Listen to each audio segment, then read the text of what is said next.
welcome to the DFS Sweatshop. I am your host, the DFS Jerusalem, and you can follow me on Twitter, of course, at DFS Jerusalem. Had a few complaints about the sound quality here, so what we did was we went out and we invested in the show. Got this little blue microphone. It's like a snowball microphone. It's pretty good. I like it. Let me know how the sound quality is for you all tonight. Now, go ahead and set that up here. Tonight we'll be breaking down last night's slate of NBA games. It was 5 games we're going to be talking about in depth, but we're going to be breezing through them because we're ready to get to our next week. And just to give you like a quick preview, so to speak, of the week that we have coming up. Now, tomorrow we've got a 7-game slate, right? Then Tuesday we've got 13 games. Then Wednesday, 10 games. Thursday, back to 5 games. Friday, 10 games. And then Saturday, 7 games. So we've got a really night. If you want to take a night off, I would suggest that 5-game slate would be a nice night to take off. Tuesday, 6 games. That's going to be pretty decent. But tomorrow we've got a nice 7-game slate, and we're going to be jumping into that. And during the week, we're going to be hitting all of these slates up and really breaking them down, man. First things first, just want to say thank you again for all of the support that you've been giving me and the DFS Sweatshop so far. The fam is doing well. Everybody's going in. Good for that. And how about those Giants? Now, the night already started off pretty good because I watched my Knicks go to LA and beat the Lakers, but I also had the privilege, the honor, to watch the New York Football Giants on national television on the hugest stage that the NFL allows, go in at home and defend MetLife Stadium, defend the Manning family honor, the people of New York, and all the Giants fans around the world. Wonderful game from the New York Giants defense. We still got some stuff to clean up, but I really think that this was a game that solidified us as a true threat going down the stretch. We can win the next few games. We get in the tournament. You all know what Eli Manning is capable to do. So I'm very optimistic about the rest of the season for my New York Giants. Now, let's go ahead and jump into the regular formatting of the show. We're going to start with my Core 4 review. That's where I break down all the plays that I sent out there and wasn't really a very good showing. Then we're going to get into our Feature 4 plays. Then we're going to check out the player pricing and the point totals for tomorrow. So it's going to be a jam-packed show. We're going to get it done very quick. Let's start with the Core 4 review. We're going to start with Andre Drummond. He was a guy who I liked all day long. At 8K, he had 45 DraftKings points. Very nice game for Andre Drummond. Although he did not reach that 6x value, he was 3 points shy of that. That's what we want in our Core 4. We want 4 guys that are going to return at least 6x value.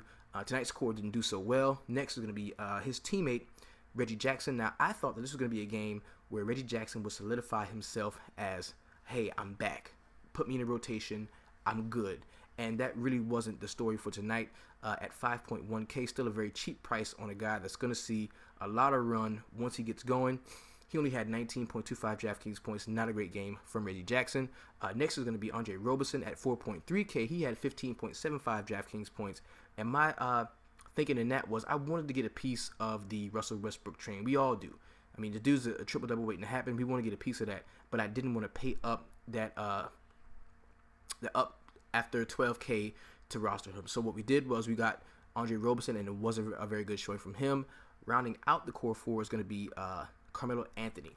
A lot of times you're in the right area, just don't hit on the right person. That was the case tonight.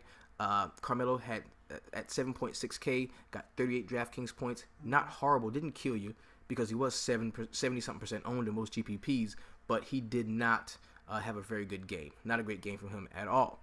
Now we're going to jump into our Feature 4 players. These are the most talked about, tweeted about guys in the DFS Sweatshop, whether it's in the VIP or it was in our Twitter where we do a lot of chopping it up too. We're going to start with the Who Dat scoring all them points over there, player of the night.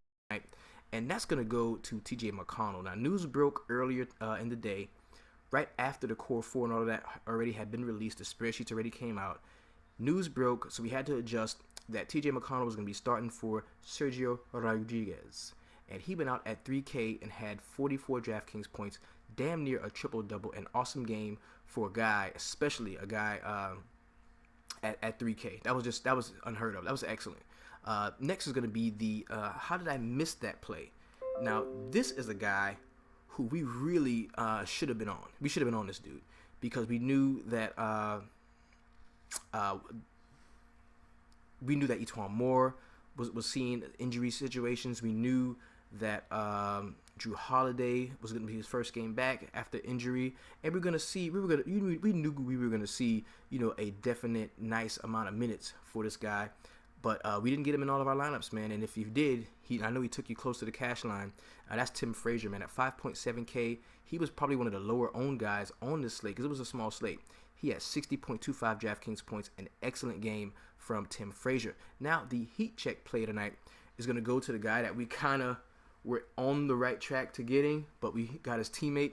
It's Kristaps Porzingis, man. At 7.3K, 62.5 DraftKings points, an excellent return on that investment. He had an awesome game, really good game from Kristaps Porzingis, and that is why you, Kristaps, are tonight's Heat Check Player of the Night. Now we get to a point in the show where we have to talk about that one motherfucker, the one motherfucker who destroyed all your lineups. This was like specifically fucked up because the salary on this dude, 11.2K, was so high that if you had him, you really didn't have room to do anything else.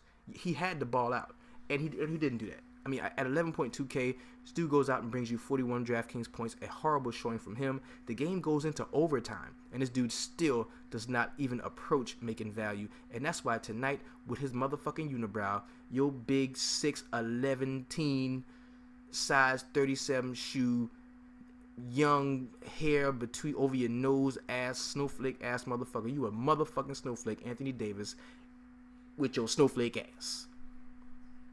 How the fuck you gonna go out and steal 11.2K of my people's money in the sweatshop? You gonna take 11.2K from them and bring them back 41 DraftKings points? Man, you must be motherfucking bullshit, man. You a motherfucking snowflake. You a snowflake ass. And we ain't gonna roster your ass again until you another one of them juicy matchups. And we see the power forward guarding you can't do head.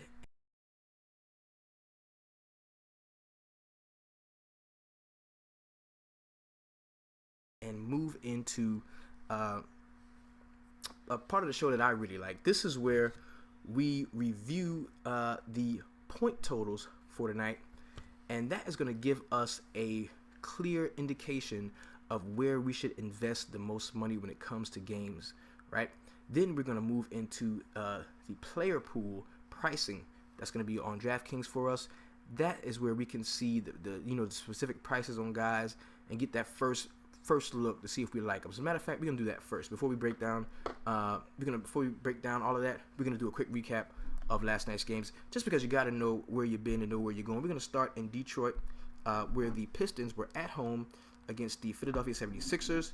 On the Philadelphia side of the ball, we saw Nerlens Noel come back, and they said there wasn't a minutes restriction on him, but he kind of tweaked something during the game. I think it was a wrist.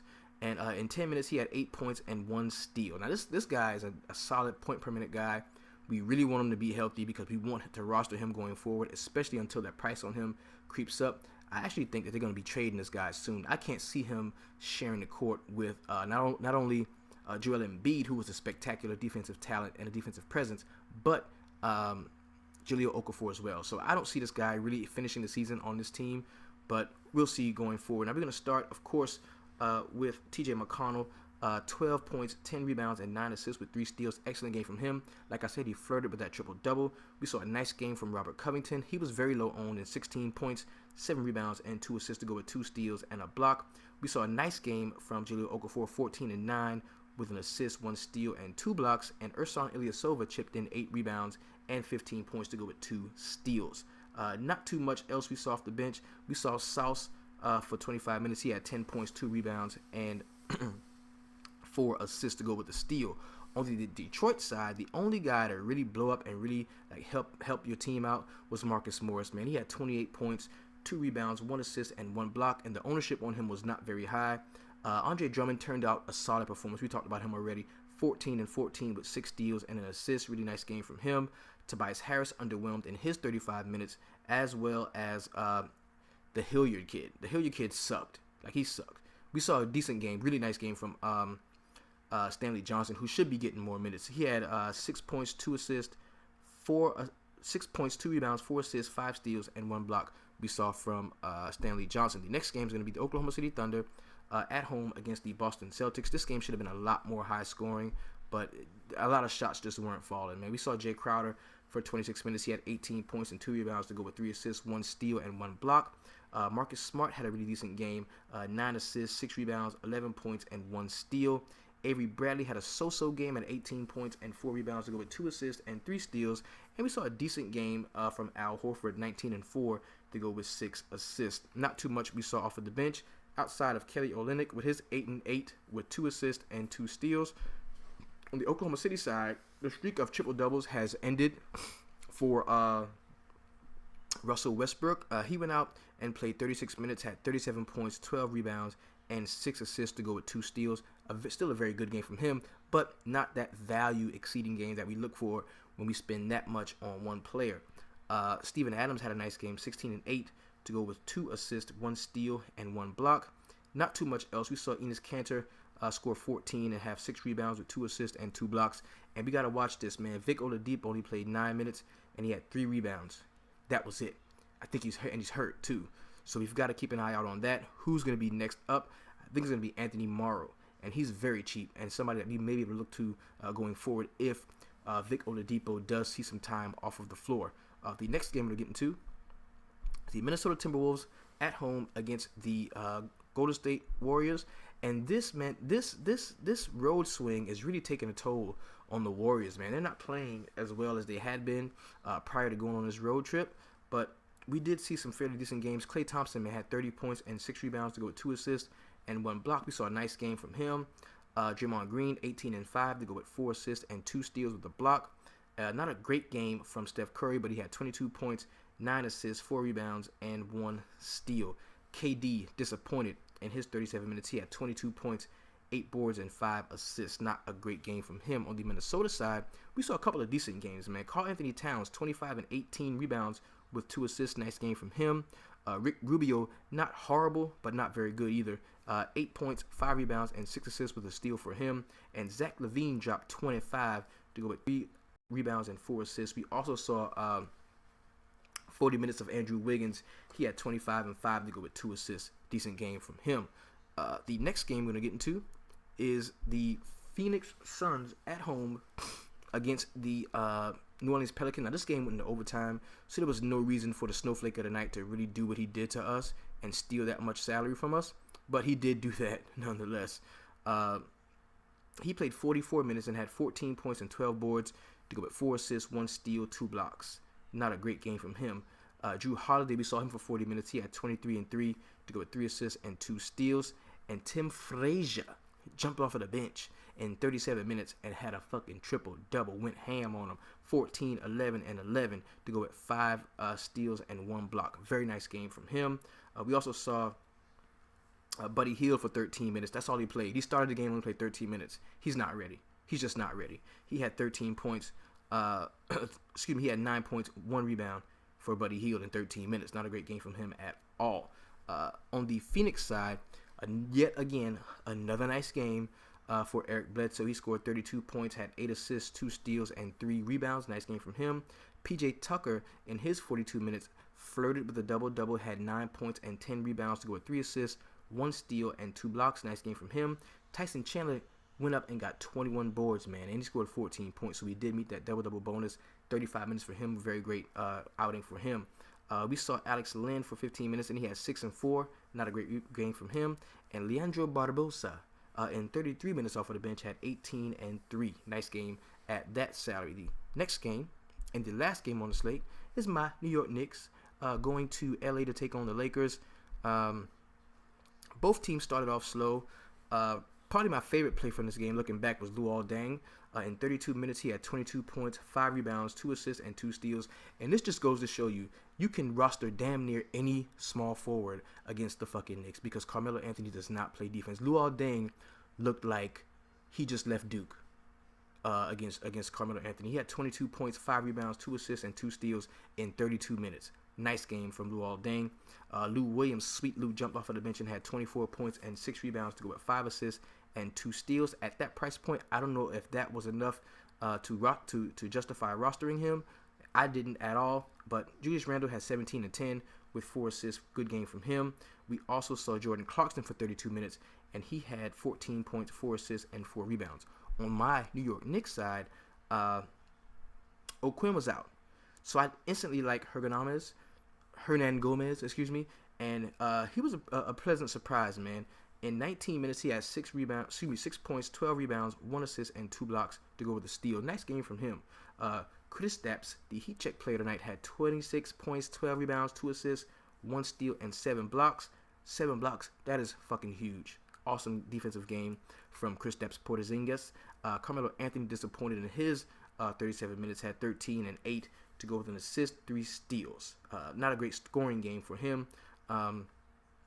Derrick Rose, man, in his first game back from injury with the back spasms, he played 33 solid, meaningful minutes, and had 25 points, 3 rebounds, and 2 assists to go with the block. And Brandon Jennings, man, continuing his solid play. In only 22 minutes, he had 19 points, 3 rebounds, and 4 assists. Nice game from him. On the LA Lakers side, we talked about Luol Deng, but I've got to give mention to D'Angelo Russell. He looked pretty good. Injury-wise, looked like he's pretty much getting over that injury that he suffered. So I think we're going to be seeing a minutes increase from him pretty soon. He did have a fairly decent amount of minutes in his first game back, as did Nick Young. He played 20 minutes and had 15 and 4. So now that we've talked about last night's games, let's jump into the player pool, the pricing for tomorrow's 7-game slate. We're going to do that by opening up the DK app here. Let's get a little closer so that we can really check it out. Yeah.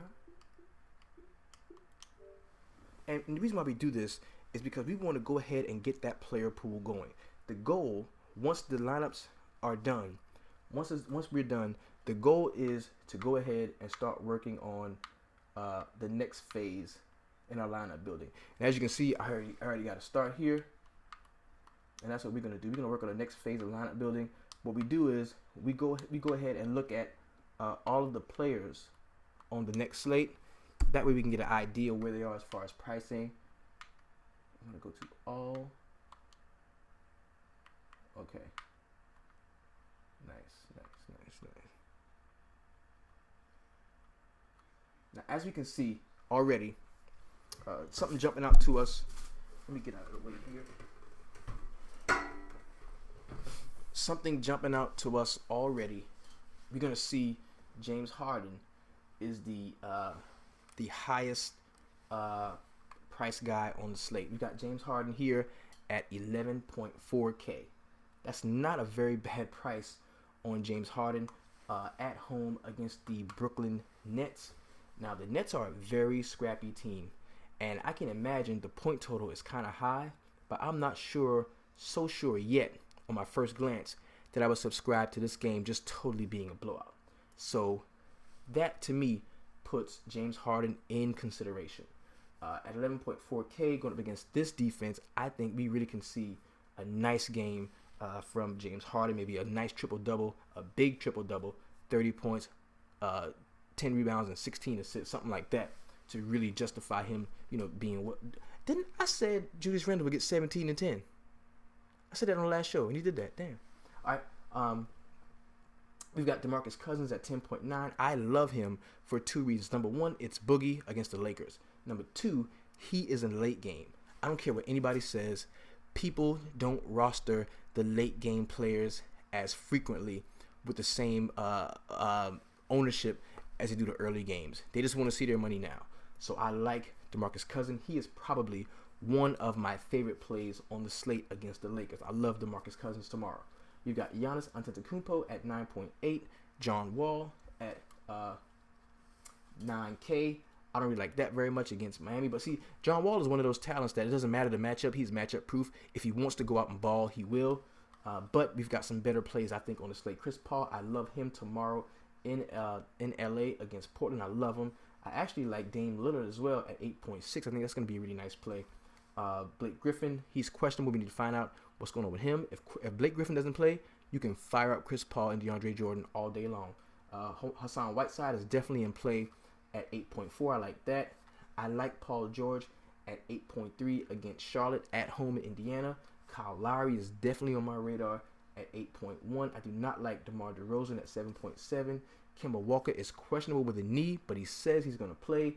I really don't think that's a great play for us right now, especially with because if you're going to get Kemba Walker, you might as well just go ahead and pay up to Lowry or somebody who doesn't have any injury concerns and who is maybe even at home because you love point guards at home.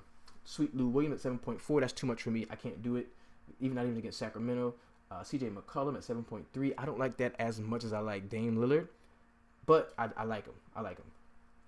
Goran Dragic at 7.2. It's going to be a nice play, I think, against the Washington Wizards. Rudy Gay, 6.9. Decent. Bradley Beal against Miami. I don't like that very much.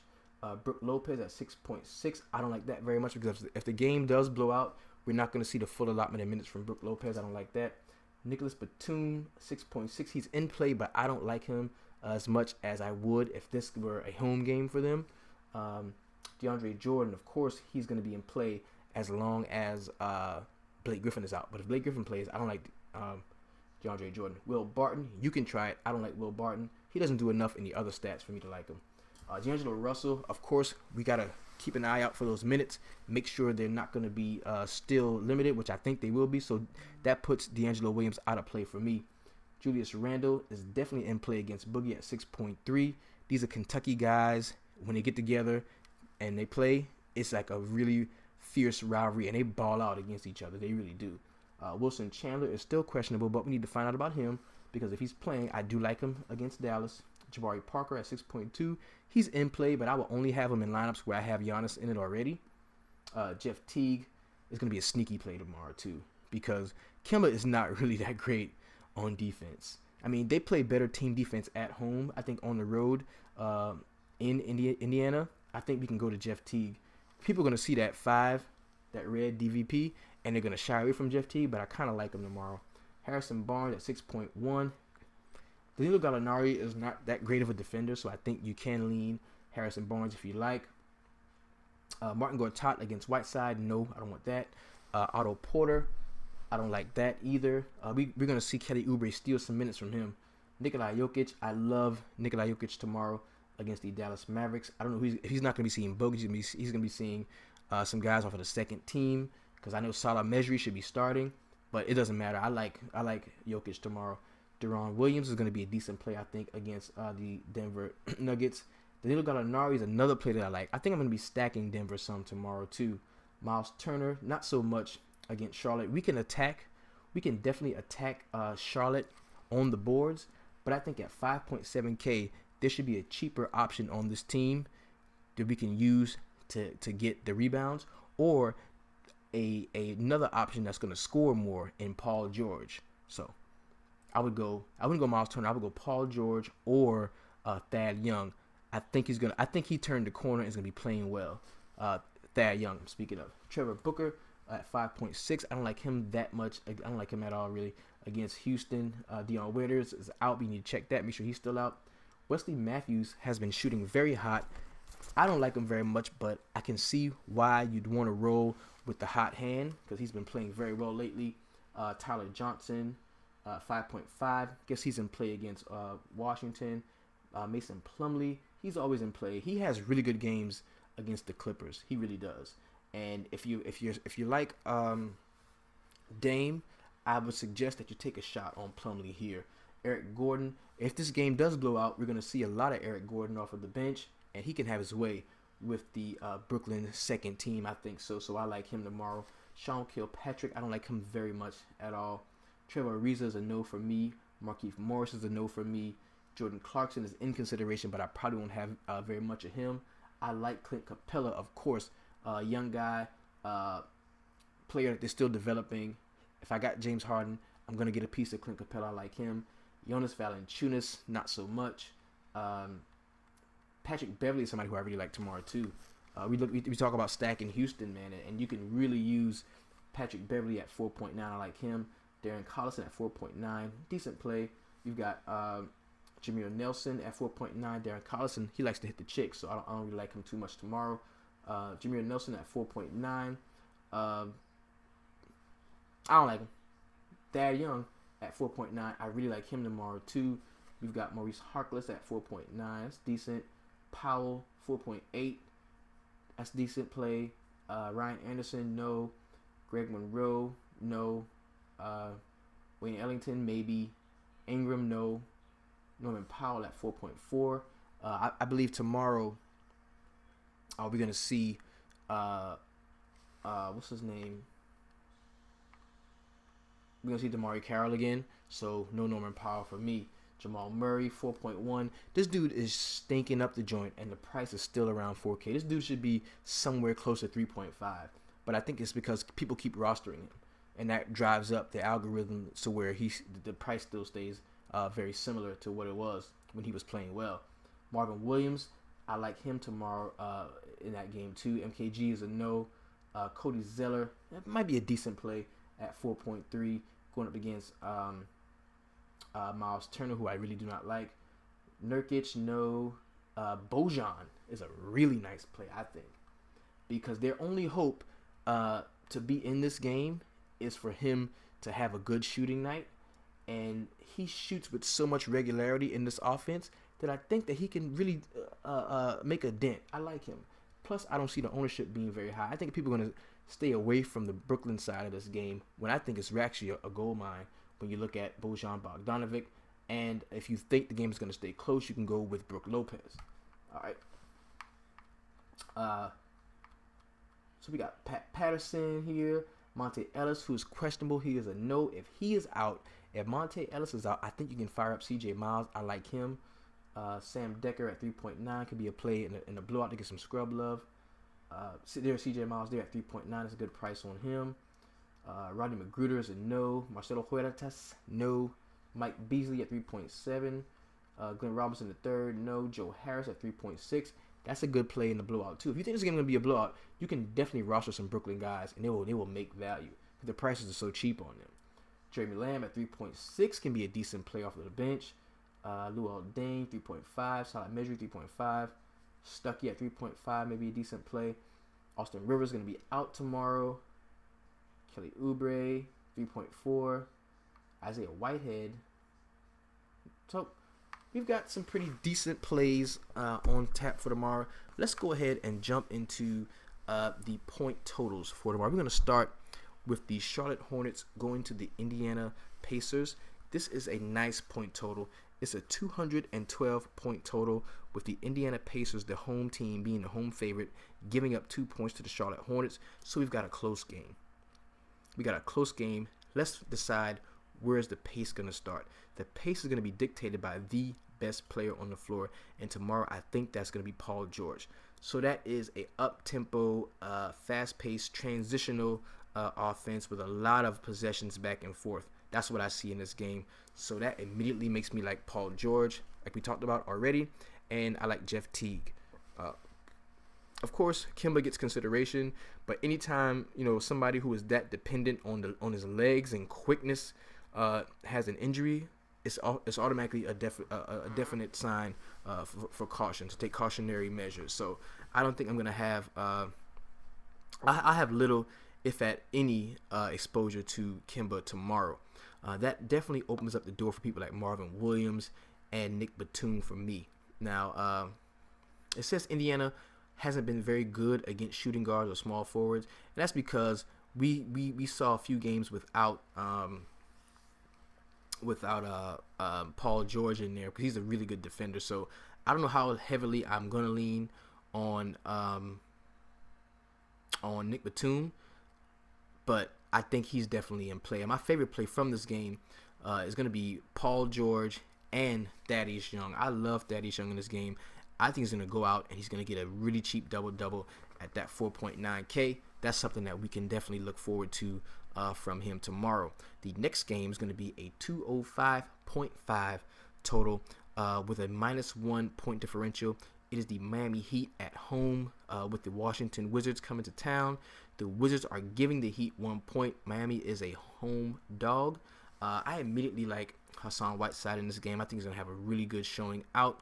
And when you like Hassan Whiteside, it's really good to pair him with a healthy Goran Dragic. So I like Goran Dragic in this game. I will not have very much John Wall.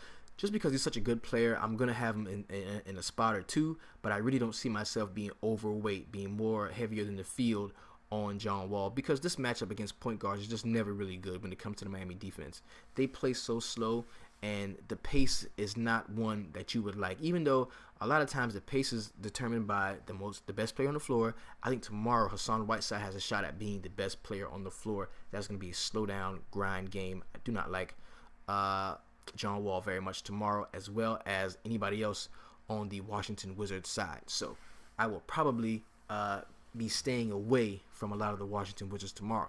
Next game is going to be a 213.5 point total. This is the Toronto Raptors at home against the Milwaukee Bucks. Now, 8.5 is the total. Kyle Lowry is leading the league in minutes. Lock him in. Play him. He's going to be a great play tomorrow. DeMar DeRozan, not so much. Jonas Valanciunas definitely receives consideration because the price is just so cheap on a starting center with that skill set. On the Milwaukee side, you can definitely look towards Giannis Antetokounmpo as well as Jabari Parker. I kind of like Matthew Dellavedova in this game too, that could jump off of the bench and contribute some meaningful minutes at point guard. The price on him is sort of low too. I think he's at 4K, right around 4K on DraftKings, so he's definitely going to receive consideration from me tomorrow. And a 213 point total, man, that's a really nice total. That's a nice total to have. So I'm going to have some investment in this game, but I really like Kyle Lowry a lot. I like Kyle Lowry a lot tomorrow, as well as Giannis Antetokounmpo, and Jabari Parker is probably going to be a decent play tomorrow. The next game is going to be a 226 point total. This is the highest point total of the night. This is the Brooklyn Nets traveling to Houston to take on the Houston Rockets. It is a -14. That means everyone thinks this game is going to blow out. I'm not so sure, but I will be having elements of the Brooklyn Nets bench players sprinkled in and around my lineup, starting with Bojan Bogdanovic. I like him a lot, as well as Jason Harris, because these are guys that can score against the Houston second team.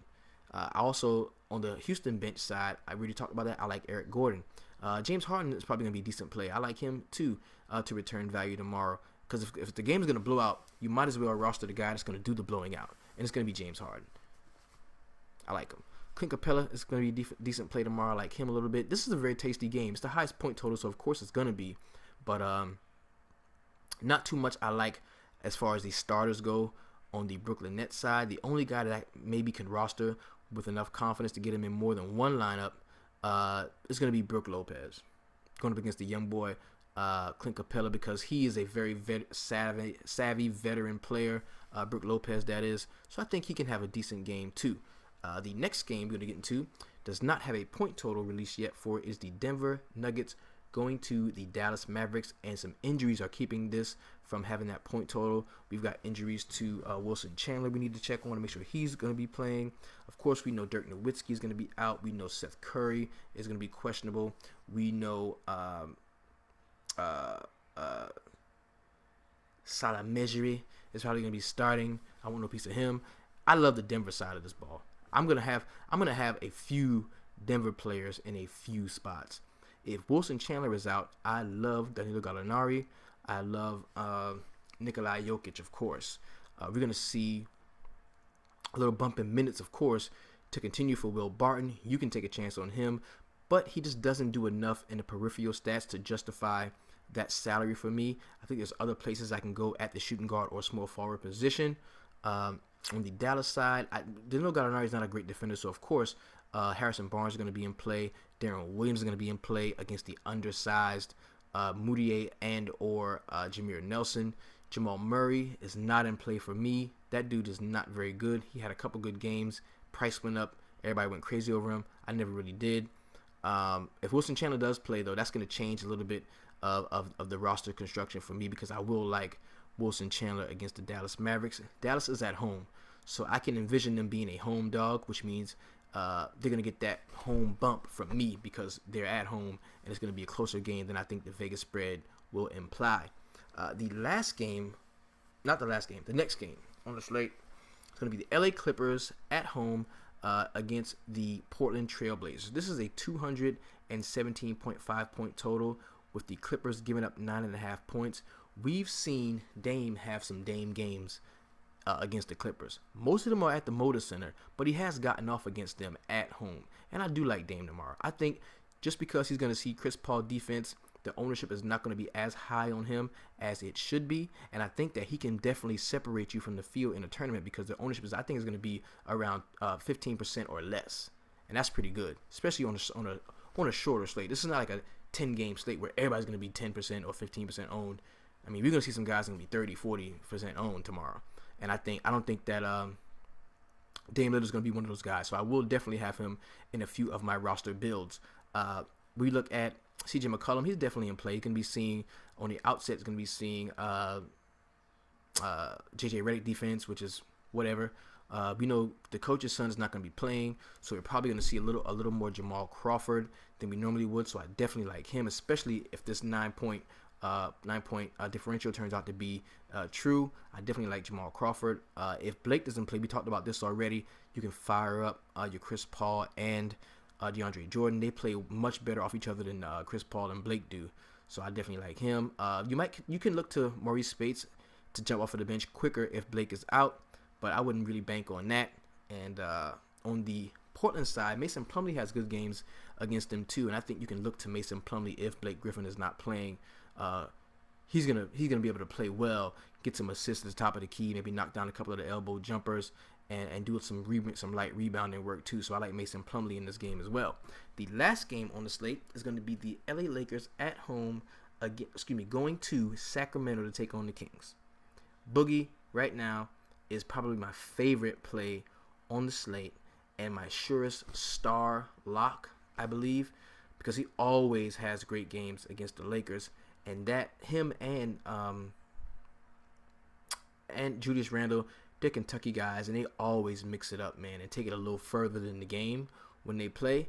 So I definitely like Julius Randle tomorrow as well. I don't like much of the LA Lakers perimeter, especially Lou Williams. I don't like him tomorrow. I don't like Clarkson that much tomorrow. We know we've got injury concerns going on with D'Angelo Russell and Swaggy P. That's why there's no point total as of yet for this game. Nick Collison is in play. Of course, he likes to hit the chicks, but he is in play tomorrow. You can definitely take a shot on him. And this is going to be a late night hammer game, so you want to get some really good exposure to some guys that are going to be returning that 6, 7, 8x value. So I think the surest bet to do that is going to be Boogie with Julius Randle, and you can pick your poison wherever else you want to go in this game. Now, this has been your DFS Jerusalem. You can follow me on Twitter at DFS Jerusalem. There are many ways to support the show. I'm so glad you've chosen the best way just by giving me a listen, giving me a voice on YouTube. Thank you so very much. But if you look over here, you're going to see the button that says support the show. You're more than welcome to click that and let it take you wherever it does. You can definitely, if you want to get some of that sweatshop swag, if you're in the 300 Club regularly, if you're a regular in the 300 Club, go ahead and get you a t-shirt, get you a hoodie. It's 100% yielded cotton. You're supporting the show. You're supporting the cause, the movement. Change them avatars too, man. If you're in a DFS sweatshop, man, throw your sweatshop logo up. Let them see us coming, right? Also, if you wanted to get one of our subscriptions, you can definitely do that at www.dfssweatshop.com. That is where you'll receive our cheat sheets, our player pools, our daily newsletter, as well as my core 4 plays. But even more important than that, you'll get the videos for my core 4 strategy, where I show you, break it down step by step, how I build these core 4 rosters. So again, Tomorrow, I'm going to be on the Draft Shot show at about 12 o'clock, 1 o'clock midday. I'm going to go in there, kick down the door, and chop it up with my homies over there at Draft Shot. I was supposed to do a show on Sports World tonight, but through scheduling issues, we had to postpone. Shout out to my main man, Kyle and George at the Sports World. Y'all follow them and check them out. They're really good guys doing a really great thing. This has been, of course, your DFS Jerusalem signing off. Thank you. And you know what we do in the sweatshop. We always, every day, keep it 300.